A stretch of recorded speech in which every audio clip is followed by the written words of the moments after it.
Hey guys, welcome back to Boys and Ghouls Film Review. I am your host, Sarah Stephenson, and this is my co-host, Mike Stephenson. Hi guys. And if you hear bubbling in the background, that's our cauldron. It is actually. We have got a cold bubble, toil and trouble. Yeah. Yes. And tonight we're reviewing this interesting black comedy classic, not classic, but an interesting one, called Chastity Bites, that was made in the year 2013. Yeah, and it's a comedy horror. We like comedy horrors because they're fun. Yes, they're really fun. Worth watching. Now, I'm going to take over going through the cast and crew and that sort of stuff because there's a lot of weird, hard to pronounce names. I don't say weird names, hard to pronounce names here. And, True. And I'm going to make a few mistakes here, so I'm going to apologise now before I make any further inroads into trying to say some of these names. Okay, Quite now, right. this friendly little movie, and it's a good movie actually, was written by Lotti Knowles. I hope I got that name right, the middle name. And she also produced it. And her husband, I believe, John V. Knowles, was the director. So this is like a husband and wife film team. Yeah. Now, Their production company is called, let me see. Weirdmobile Productions. Yeah, Weirdmobile, yeah. What a great name. Yeah. Ooh, yes. It gives a little warmth to the cockles of your heart, you know. Quite right.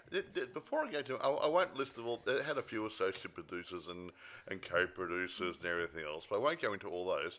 But there is an executive producer, Alison Scagliotti, and she's actually the main star in the film. So, interesting. Now, I'm going to do a list of the cast, and they've all got, well, not all of them, but the majority of them have got funny names. So, and if I make a mistake in pronunciation, please forgive me. Now, Alison Scagliotti plays Leah, our leading lady and the hero of our little piece here tonight. Okay.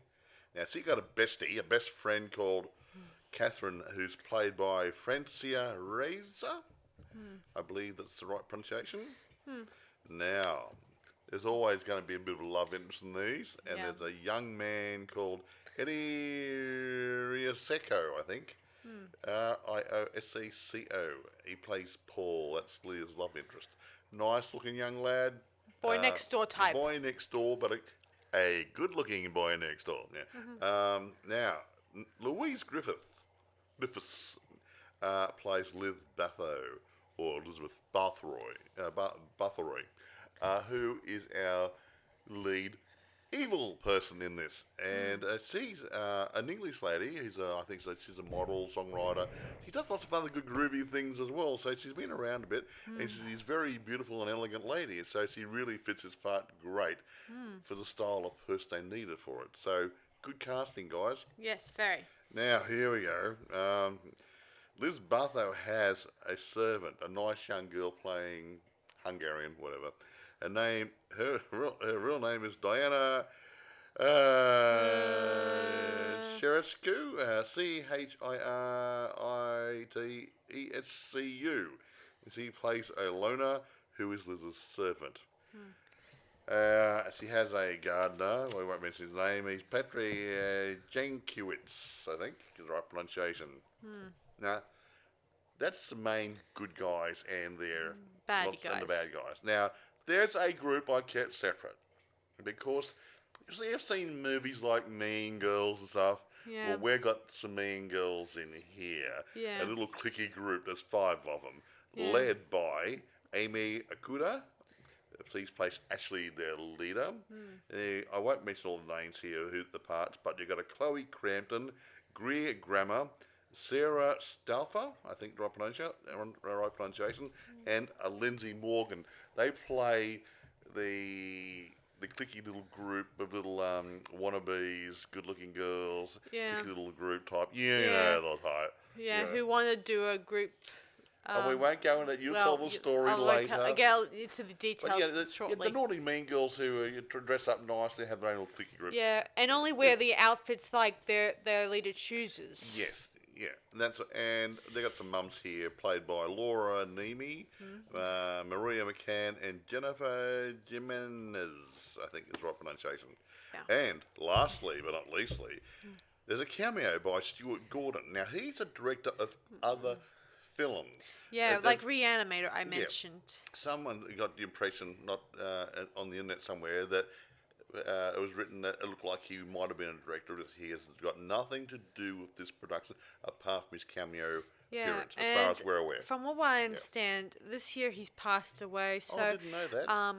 we wish the family Our of condolences, yeah. Gordon all the best, and we hope they get better, it's a feel shame better that, from their loss.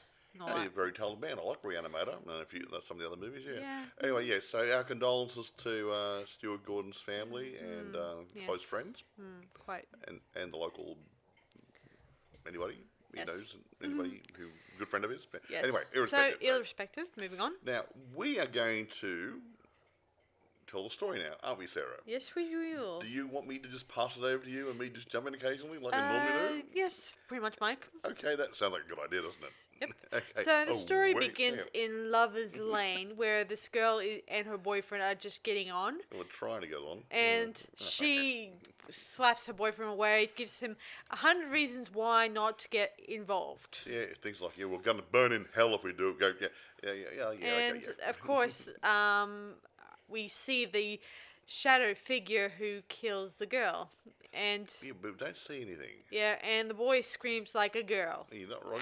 It's really good. It's really funny. It's hilarious. Trust me, you're gonna love this bit. They're 2 minutes of fame in the movie. Yeah, and it's pretty much in the trailer. It's pretty much the first thing you see in this interesting, production. isn't it? That's the part in the trailer, and then he goes. That's probably, I wouldn't say the scariest part of the movie, Yeah. but yeah, it's really well done.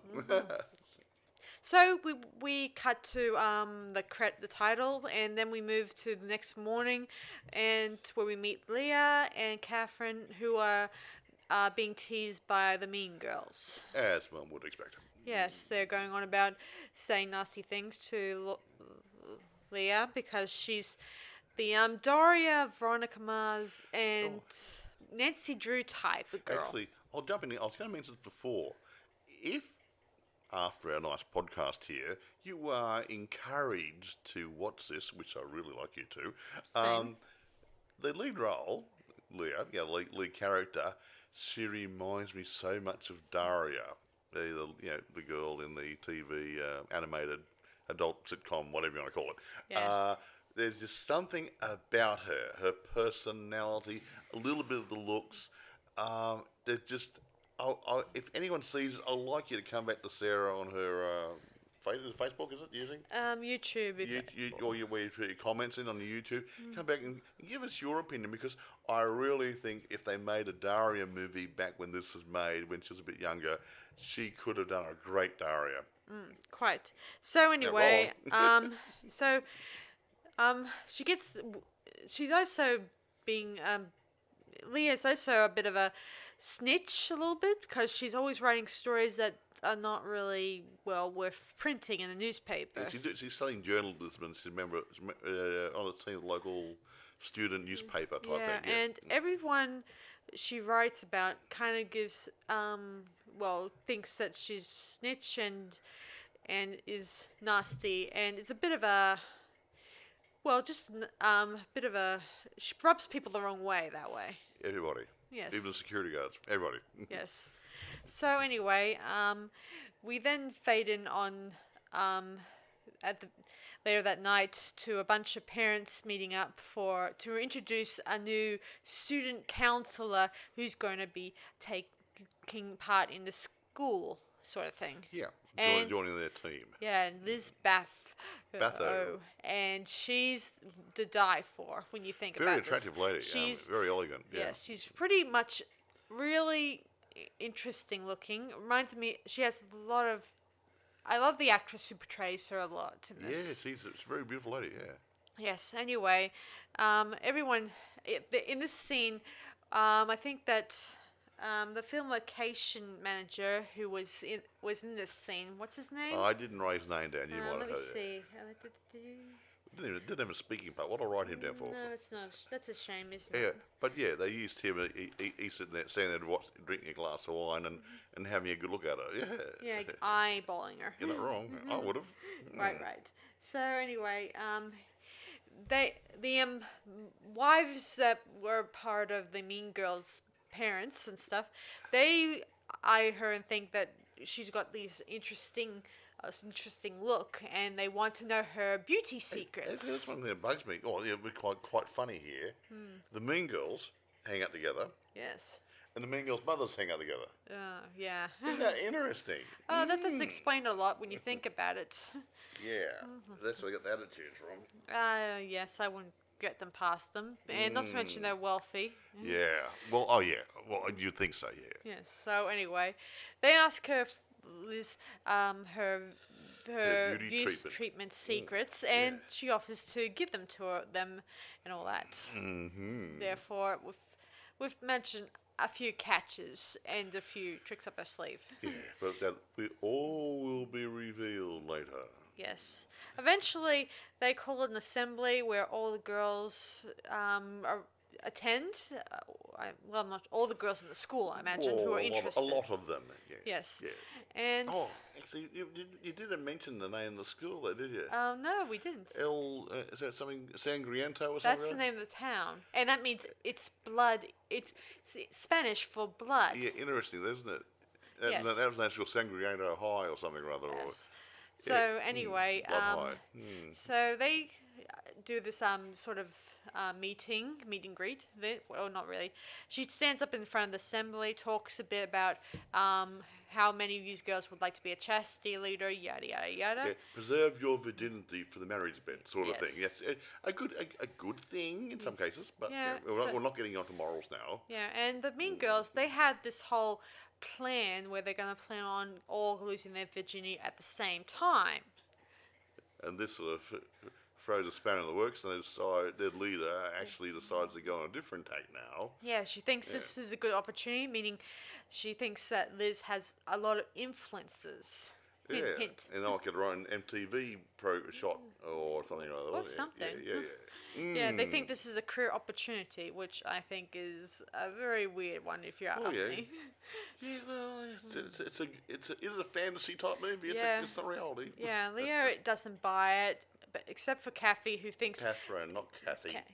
Kathy, Catherine. Who really buys into it because she thinks the teacher is kind of hot. She's starting to fall in love with the teacher. She's starting to think, well, okay, is she a lesbian or not?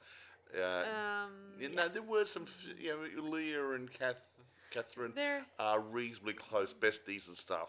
I'm not saying they're lesbian because obviously, as the story unfolds, Leah is not a lesbian. There is a lot of lesbian and feminism jokes here in this and movie. a few things going on. So it's interesting. But that put you off the movie, folks. Yes. So anyway, Liz offers the Mean Girls them to sign a pact so they won't lose their virginity, and each gets a signature ring that signifies their promise to not lose their virginity And be the leaders of the group. Yes. Yeah, of the virginity group. Actually, it's called the Virginity Action Group. VAG.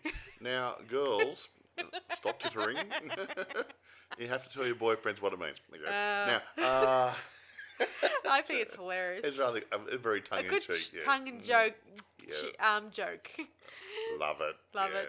So anyway, the girls get a signature ring, and Liz offers Leah and her friend the opportunity to be part of the group too.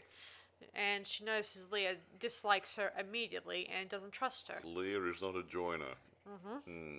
She's a leader. Yeah, so anyway, she says her gut instinct says that she doesn't trust her. And not to mention, she thinks there's a story here, and she's been trying her absolute hardest to make her stories mainstream stories, which are not succeeding really well when you think about it. She wants to be a journalist when she gets older, leave school and stuff. Yeah, she tried to send off her latest story about group sex stuff, and most of the newspapers come back saying, well, we love your story, but we don't think it's right for this at this time. But And please it's like, keep in contact. yes. Yeah, yada, yada, yada. yes. So anyway, Leah keeps an eye on what's going on. She starts seeing some really unusual things, including the gardener at the school who's really creeping in on her, He's good, on I like everyone. him. And he's like the creep. Kane Hodder better watch out, eh? Oh yes, this is one guy I would definitely worry about. Yes. No, Kane's okay by me, yeah. Yes. So anyway, so the first day of the chastity group thing, it's pretty interesting, and one of the mean girls, she really wants to do it. I mean, really, seriously. She wants to lose it in a big way. Yeah, and she gives the sap story that her boyfriend says it hurts him, all that stuff. It might do permanent damage if he doesn't do something Down about there. it. Guys, that's an old line. The girls will not fall for it, not even in a comedy movie. Yeah. Yeah, and of course, when one of the chastity leaders girls say that if she was in that state, she would go on her knees and beg God. But then Lizzie says, "No, you're not supposed to mention him here." Because obviously she works for the devil. We since find out. And of course, she calms down and says in a polite, ordinary tone that they would be in trouble for the school saying board. this stuff in because an actual it's not supposed school to be a Catholic school, it's a government school type thing. Yeah, it's one of those schools. Or what do you call it in America? Yeah. Yes. So anyway, we then later hear that more women get killed. Like, let me see. There's a maid that got killed that worked for Ashley's mum. Yeah. And she disappears. She gets spirited away. And the principal, I think. Cat lady. Yeah, she's a cat lady, so you know.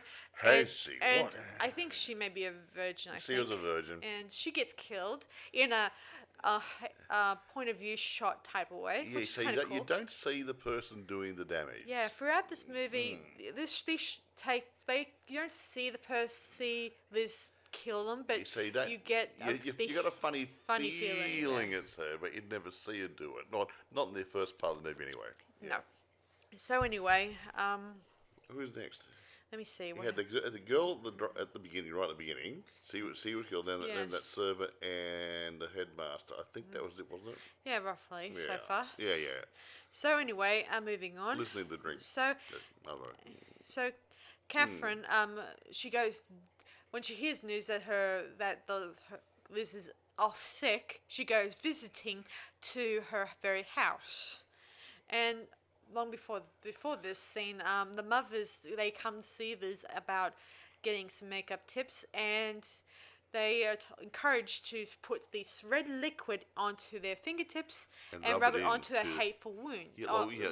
Lines. Blemishes and wrinkles and stuff. And magically, you would think they use After Effects or something, wouldn't you? They probably did. Yeah. Or whatever program they used. And before your eyes, the blemishes disappeared. The wrinkles tightened up. Yeah. They must have blurred it somehow or other. Yeah, imagine. Yeah. And I It looked good all the time.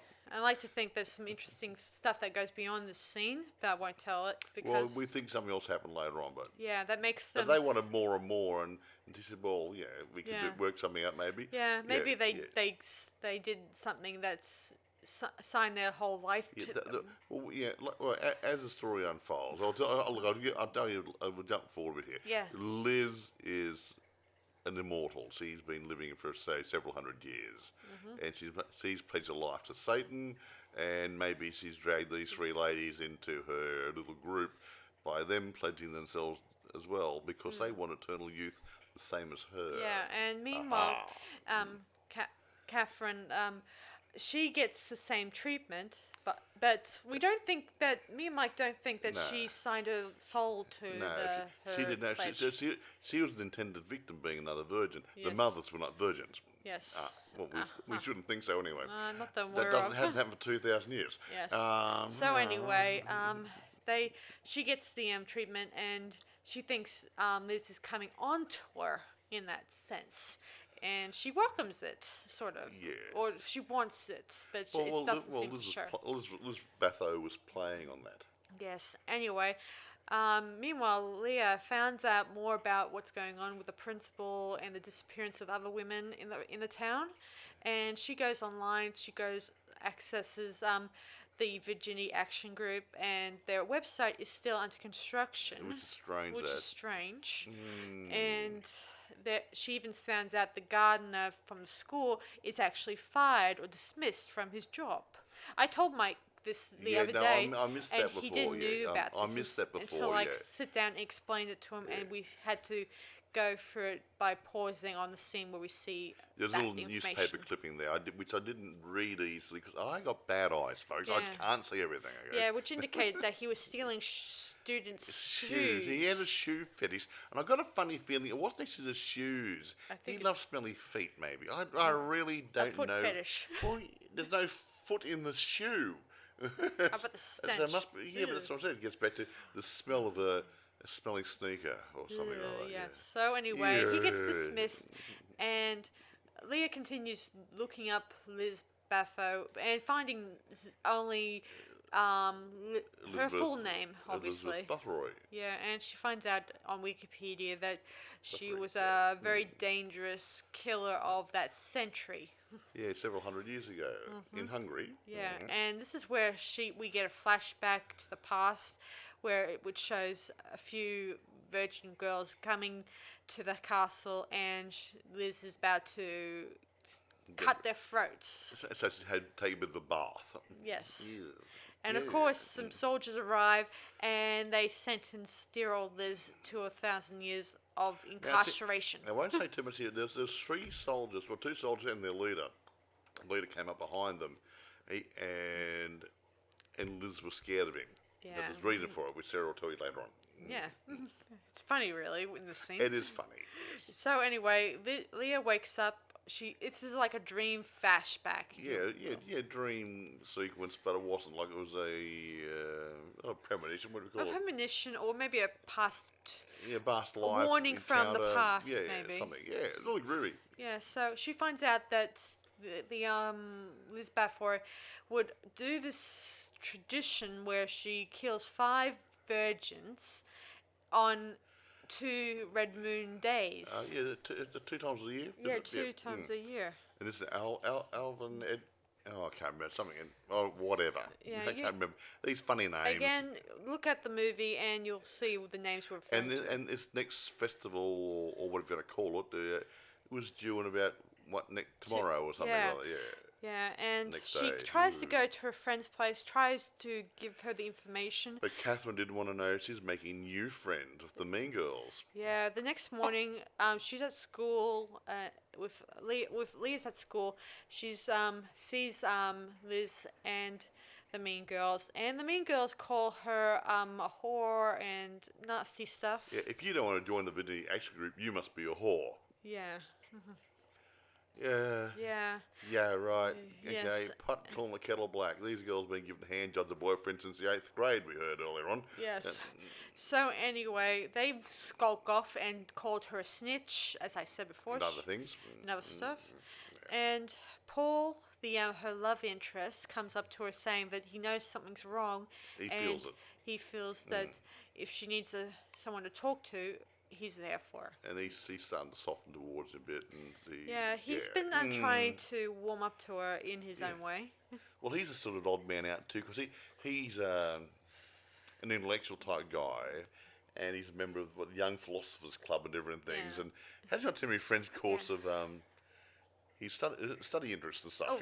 Yeah, I forgot one other scene that came before this, where I think one of the girls, I think her name is Kelly, one of the Mean Girls, she actually goes ahead and goes, her and her boyfriend goes all the way with the boyfriend. She's supposed to stay a virgin. Yeah, and she's the one I told you about earlier who says that her boyfriend has been giving her the sad story by saying that he's so hurting inside that he wants to do it and all that stuff. Oh, it's so bad, baby girl. Yeah, Yes, okay. sap story. Come on, guys. Yes. So Get a new line.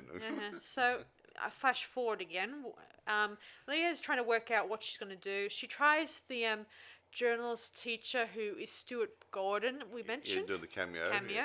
And he tells her, try creative writing. We're a journalist and all that stuff. We don't do fantasy, yada, yada, yada. And if you don't leave my office now, I'll have you taken off the staff. You know? Yeah, and she goes to the students' police security, and they tell her that you're the writer who wrote that horrible story about how we are racist and all that stuff. Yeah, one of them was a black guy, one was a white guy. Pardon the expressions, guys, if that offends anybody. But okay, one white guy, one Afro-American. But yeah, and how can they be racist? You know, Don't know. So anyway, they drive off, telling her that to leave them alone. She finally goes to she finds her mum, and her mum says to her, I'm working 2 jobs at the moment, so I can't really help you in your problem because all the time you've been causing a lot of problems around this town of ours. Everybody, even her mother's not on her side. Yeah, so she only has one person or person to turn to and be able to protect herself with. It's hard to believe when you think about it. So the love interest. Yeah, so she calls him up and tells him to get himself ready because she's coming over. He thinks it's a study date. Yes. She has alternate motives. Yes, so she goes over there. She slowly tells him that she warms up to him, and they start making out. She just about rapes him at the front door, saying, "I want to lose my virginity now." Hello. Well, actually, she says that's not warming up. She's on fire. Actually, she says more to the point that he wants her to make her a woman. Well, okay, let's get technical about it. Yes. She was hot for it, but I think she wanted to lose her virginity because she wanted to take on this Liz lady, and she knows she's into the virgin stuff. So yes. So later that night, Leah's all happy in the bed with Paul, after doing the business. She finally gets up and is about to leave, and Paul offers to help her in her crisis. Yeah. And of course he's willing to do this for her. Because the sex was really hot. No. Yeah, and she really liked it, and she wanted to bask, didn't feel like in the mood to bask. She wanted to bask in glory. the afterglow of their coming together, but she didn't have time. Yes, this is not the time for round that. 2. No, Yeah, that's so going to be later. she and Paul, they head down to Liz's house, and of course they're ill prepared because the only thing that they have is a few kitchen knives that were from Paul's kitchen. Very handy. Yeah. Yes, so they only have. Take them back home. I guess so, maybe. So I hope they clean them. And clean the blood off them. Yes. So anyway, they have only limited time left to get themselves organized. And meanwhile, inside the house, our 4 mean girls are all dressed up in virginal wedding gowns. Well, virgin dresses, right? Yeah. And their mothers are there, and they've become They've become really altered in the scene because they're no longer chummy. They're more like completely zombie-like. Yeah. Like something like that. Yeah, they're pretty much really. Well, not zombie. Like you keep saying zombie, they're like they're changed. Well, zombie Stepford wives. No, that's a bit like Stepford wives, but see, I wouldn't even go that far. I mean, they've sold the soul to the devil, we believe, and they're just interested in preserving their youth, and they know their daughters are just going to be a collateral damage on the way through. They really don't care. Yes. Yeah, so they've got this thing. A touch of evil's come out in them. How's that? That better? Quite right. Yeah.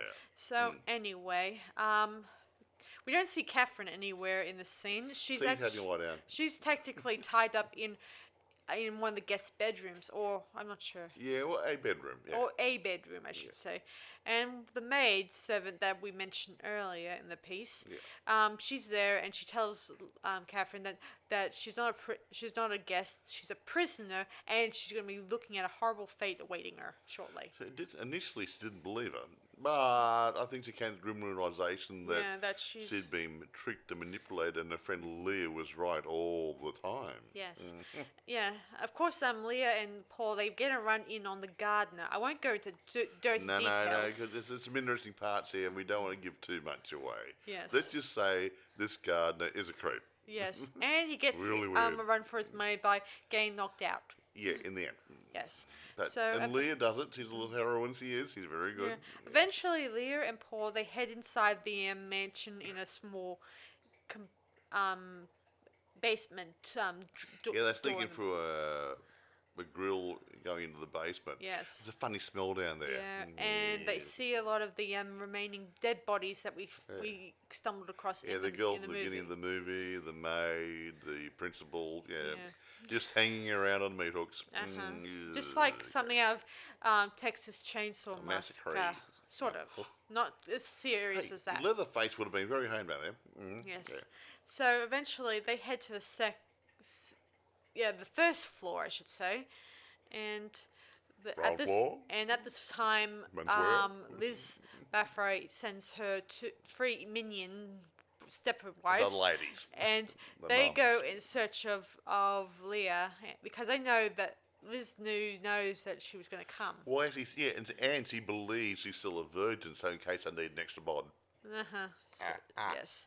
At this time, Liz finally reveals her colors to all three mean girls, four mean girls, I should say, and she already kills one of them using a special necklace. Really good, yeah. You just pull it tight and just cut into her skin and just Yeah. start bleeding. I wouldn't be surprised some of the chunks of the metal were actually glass.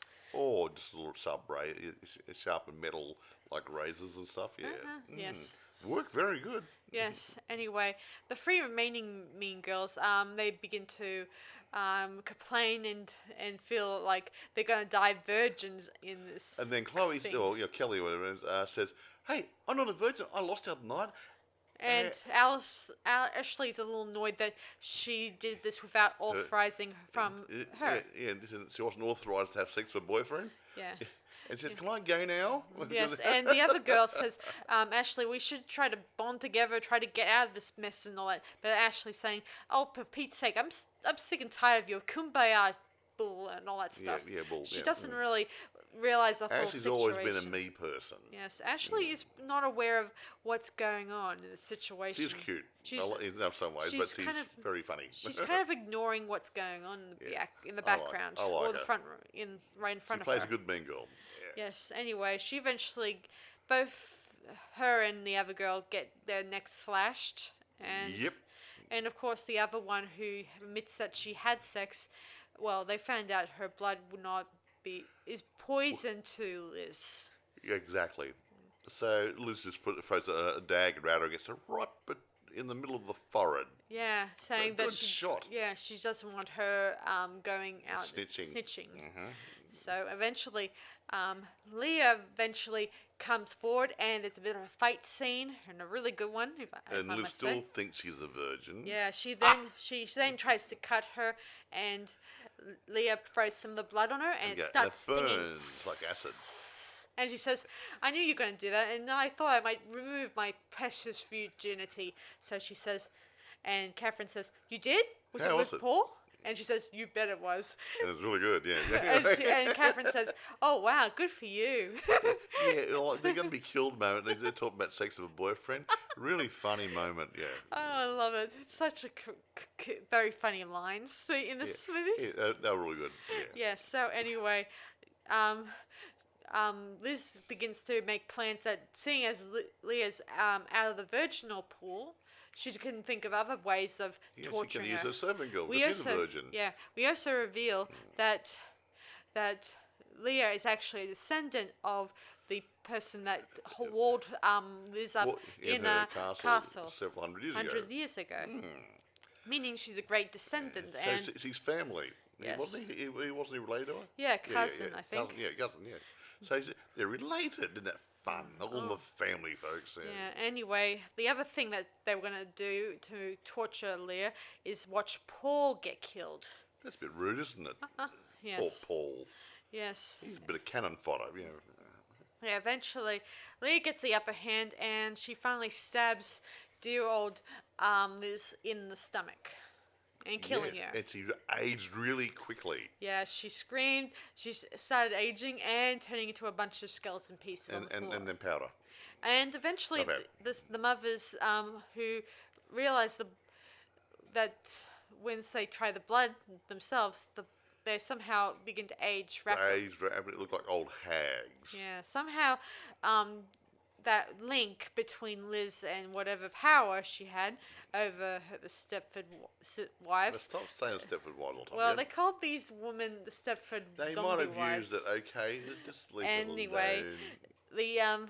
the brides, I mean the wives, they've realized that the blood is useless, and now their skin is gonna act all ageist and give them warts and zits and pimples.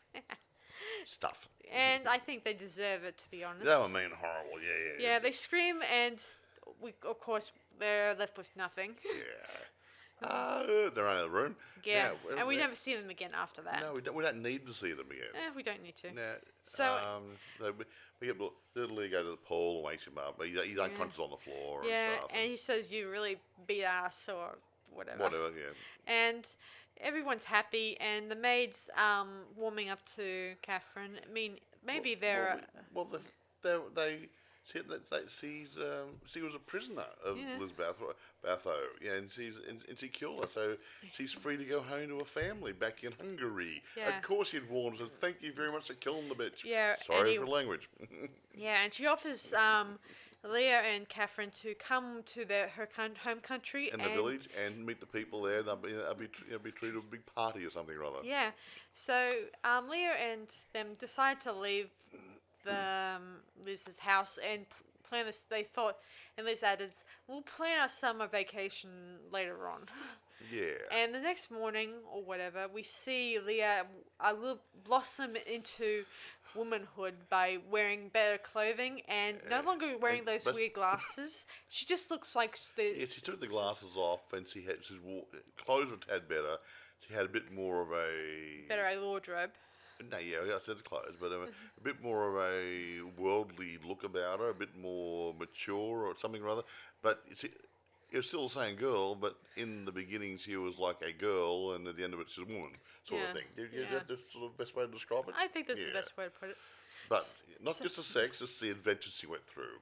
Yes, anyway, her and Paul are now in a relationship, and they make plans for another study night. Yeah. Let's touch on some things we touched on last time, that sort of thing. A bit rude. Yeah, and of course, as she walks away, another student comes up to Paul, and he says, "Smooth, my man, very smooth." He just goes, yeah. And of course, love at first sight. Leah and Catherine, their relationship's still on the up, back to normal. Still girlfriends again. And of course, they have plans to go to the village that, as they discussed earlier on in this movie. And fade to black. Well, anyway, not exactly. Oh no, almost fade to black. Yeah. We then see the article that Leah just put together, meaning she's finally able to get her story across. Finally, meaning she's going to be looking at. She's now credible. Credible. Actually, credible and incredible. Yeah. Let's discuss those reviews we talked about this movie, Mike. I love independents. Independent films, I love them because there's a lot of good stuff out there. Yeah. It just happens to be that not everyone likes them for some reason. I don't even understand why they give them this. Well, can I just go through it? You asked me to talk about it? Yeah, okay. Go ahead, Mike. Thank you. Now, there's a couple of review notes I found on the computer. They're all lukewarm. And I just get the impression that the guys who reviewed them don't like comedy horror. I don't mention which ones they were, but Rotten Tomatoes wasn't even in it. Rotten Tomatoes seems to show up in most of them, but they weren't in it. And Media Critic or something, or they weren't in it. They weren't there. And these other ones here who I've never heard of say, "Oh, it's pretty average, didn't really like it, blah, blah, blah." Well, I'm sorry, guys. This is a damn fine movie. You guys got it wrong. Now, this may not have been an A movie to hit all the cinemas in the world. That's a damn fine movie. You guys are losers and don't know what you're talking about. The reviewers. Get a real... the reviewers. That's what I'm talking about. Not the movie. I'm talking about the reviewers. I know. Shut up. I know. Okay, fine, thank you. Now, the reviewers, get a real job. If you don't know how to review something properly and stop being biased about it, make it fair and equitable, okay, guys? Because this is a good movie. They got it right. The writer got it right. The director did it well, and the casting of it was, I'd say, second to none. So, what more do you want from these people? Blood? Pardon the pun. Yeah. I'm sorry, that's just my thing. Leave them alone. Some of these critics are almost a bunch of trolls. Get a real life. Yeah. So Now, could you? that's my bit about reception. Yeah. Could you tell us what they exactly wrote word Oh, for word, okay, whatever? I've got a couple of notes here. Okay, I won't mention their names. One was rated 2 out of 5 stars and wrote that despite some fun moments, the film fails to live up to its potential. As what? A drama? A sci-fi? What? Yeah. The next one said something. Rated 3 out of 5 stars and called it a solid horror comedy that comes across as a TV show episode. Good I say grief. rubbish. Next one says here, rated 3 out of 5 stars and called it delightfully cheesy horror comedy. Well, if it's delightfully cheesy, why don't you grade it better? The next one here called it a feminist film that favours comedy over horror. Of course it favours comedy over horror. It's a comedy. Yeah. You guys are stupid or what? Yeah, if they haven't heard of black comedy, I swear these guys have never watched a horror And I go, movie you or guys comedy got no movie. freaking idea. Now, anyway, good movie this, guys. Yeah. I don't care. Yeah. I've mentioned before, I've got about, probably close to 6,000 And this movie movies. did have a good closure so when you think about I'll this say, movie. I collect movies. I've got about 6,000 movies. I've seen a lot of movies, and I've got a lot in my collection. Oh, I'm happy to have this in my collection. I don't have rubbish in my collection. What's that say? So, yeah. Now, what was that? Had a good closer? Yeah, it has a good closure. I don't know what they're talking about TV episode, but this had a good closure, meaning they just everything was resolved. Leah's got a positive article and maybe a positive journalistic career up ahead of her. Yeah.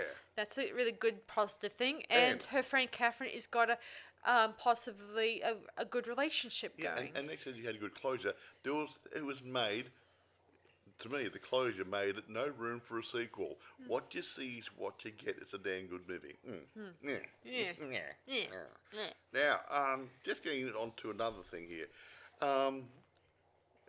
The character of Liz Bathory, when they wrote the script, it's pretty close because the real Elizabeth Bathory was a Hungarian noblewoman. They said she was Hungarian in this, and she had a place. She came from Hungary, whatever, and she talked about her ancestor who was walled up in her castle or something or other. Well, this Liz Bathory was actually imprisoned in her castle in Hungary. So yeah, they did take time to make the script historically accurate to a certain degree, which is good. It's nice to see someone took the time to put a bit of realism into the script instead of making just a load of rubbish. So yeah, good one. What's her name again? Mrs. Knowles. Where's her name again? Yeah, Lotti Knowles. You done well. Great writing, good storyline, great plot. Everything else you did well. Yeah, hands down. Yeah, great, fantastic. Yes. I'm wrapped. Yes, another thing that I should mention, guys, that I was informed by John and his wife. The other film project they worked on was a comedy horror short for what was it called? What? Oh, I can't read it. Is that for Chroma? Yeah, for Trauma, and for a short they did. What was it called? Fondue or Die. Yes, Anyway, and I like fondues. yeah, and the interesting thing is that David Charles, their makeup artist who assisted on this film project, also assisted in the other film project they were assigned to, and not to mention this film was that film short was done in John's house. Oh, there you go then. See, that keeps costs down, doesn't it, John? Hey, way to go. Yes, like yours truly. I did a web series a while back where I did it all in my my own house too. Yeah, exactly right. So you're on the right track there. So you don't need to go all over the place, like a James Bond movie going all over the world. You can make a damn fine movie in a small environment if you need to. A lot of the good slasher movies are either done at like a campsite or inside a building. Oh, we're going to visit this old hospital or mental institution, this old prison or something. And it's all in a building. And they seem to come out good because it's nice and contain your control over your sets. True. Yes. Go on, John. Yay. Yeah. So, do you want to rate this movie now? Look, I rate everything, like I said, as per genre and everything. So this being an independent as well, and not a commercial release movie. I can't even find how much it cost to make. It'd be really nice to know. I'm going to do it as an independent film review, and I'm going to give it 9.5 out of 10. I'm going to give it a 9.5 too. So, we've given you John and Lotti a good review on this. So, in a good way. I'd like to see some more stuff come from these people. Me too. You got any word from John about it? Or? Yeah, well, he says that they're in lockdown at the moment. So, because of the coronavirus. Yeah, the coronavirus is really serious. Well, up there. when things get back to sense of normalcy, I'd like to see more things from these guys because Lottie's a good writer and he's a good director. Yes, they are on the right track. Yeah. And I like to see more of their work. It does make me think of this movie kind of makes me think of let me see. It makes me think of Fright Night, the movie about a vampire next door to a boy in the neighborhood. Oh, okay. Which is an awesome. Haven't seen one. We'll have a look at it. Yes, Yeah. and it makes me think of a little bit of a touch of let me think. I'm thinking of the other comedy horror movie we talked about a while back. What was it called? Tucker and Dale versus Evil. Yeah, that was a good one. That's brilliant. If those of you who are following us, you've heard the review on Tucker and Dale already. Yeah. It's a fine movie. You got to watch it. Definitely. So it makes me think of those type of movies with comedy related stuff. I mean, it's a comedy. Of course, it's going to be funny. I mean, you're going to throw the horror bits here and there. The idea is to make people laugh, given these improbable situations and whatever, not take it seriously. If people don't realize that comedy horror isn't it's supposed to be comedy. as good, but I just think it is pretty good, depending on how they approach the story. I'm going to put something. And I kind of agree that this has a potential story. Yeah, what I was going to suggest, say, sometimes I look at movies and they've got multiple genres. Now, if it says comedy horror, I believe the first word comedy is the fact it's a comedy with a horror theme. Okay, and now if you have a sci-fi horror, then it's going to be a science fiction movie with a horror theme. If you have a mixture like a horror sci-fi comedy, then it's going to be a horror movie with a bit of science fiction like Reanimator, and that sort of stuff. So the first word is usually what I believe is the signifier for the main genre for the movie. And the second one and third one, whatever, in less than in degrees. So if it says comedy, it's a freaking comedy. Whether it's a comedy horror, comedy sci-fi, comedy biodrama, it doesn't really matter. It's still a comedy. So it makes for an interesting story. So there you go. Yeah. Class out. yeah, class dismissed on this one. Yes. Yeah, that's my feeling. That's why when you get multiple genres, it's really hard to pick what genre it belongs to. But the first genre, it's comedy. Yes. So comedy horror. Yeah, it doesn't say horror comedy, or it says black comedy. It says black comedy. It's a comedy. It's not a light comedy. It's a black comedy. So it might have some nasty bits in it, but it's still a comedy. I still don't understand why they would just pick this film apart. But I don't think they like comedy horror. That's all. Yeah. So I suggest all you good folk out there who are listening to these podcasts, don't listen to me. Don't listen to Sarah. Go and watch it. There you go. That's good advice, guys. No, well, the point is, everyone to their own taste. But like I said, if you like comedy horrors, it fits right in there. It's funny. It's sort of like the Final Girl. These guys probably wouldn't like that one either. We think it's really funny. And I've got really good taste in movies. There's some movies I think are a load of rubbish, and supposedly passed off as good movies. I can't see why those people like them. But these ones are quite good. Yeah. Give them a chance. Yeah, you might like give it. Give them a chance, guys. Yeah. Yeah, so I think that's I think that's about it for tonight, today, so whatever. thanks for listening to this latest podcast, guys. We'll talk to you guys more again next time. So this is Sarah Stephenson And Michael Stephenson. wishing you unhappy dreams. Goodbye, guys. See you around, guys.